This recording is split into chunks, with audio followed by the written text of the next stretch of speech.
যে খবরের দিকে নজর রাখছি, নবগ্রাম থানার পুলিশ 40 লিটার বাংলা মদ উদ্ধার করে। মুর্শিদাবাদ জেলার নবগ্রাম থানার পুলিশ গোপন সূত্রে খবর পেয়ে মদের আসরে হানা দেয় ভট্টবাটি গ্রামে।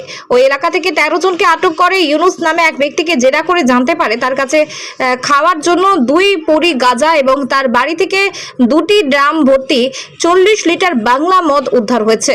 সেই ইউনুস শেখকে আজকে কোর্টে পাঠানো হয়। নবগ্রাম থানার এই ব্যবসা চক্রে আরো কেউ জড়িত আছে কিনা খতিয়ে দেখছে নবগ্রাম থানার পুলিশ।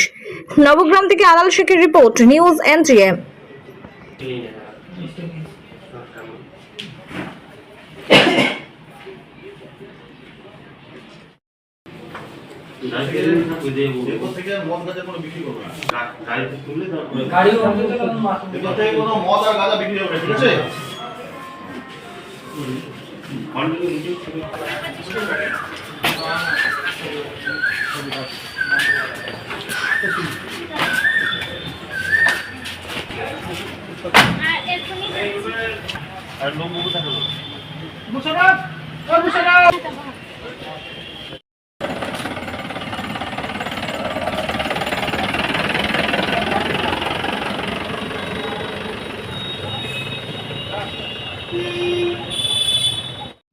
খাওয়ার জন্য রেখেছিলেন?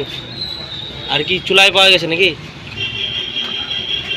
কি করেন এগুলো? চুলায়, এত চুলায় কি করেন? বিক্রি করেন? তো এত পরিমাণে রাখলে হবে? গাঁজা কতটা রেখেছিলেন? অল্প। গাঁজা বিক্রি করার জন্য না খাওয়ার জন্য রেখেছিলেন?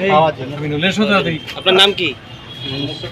হ্যাঁ, ওইটা দিয়ে দেবো তো। আর কেউ জড়িত আছে আপনার সঙ্গে?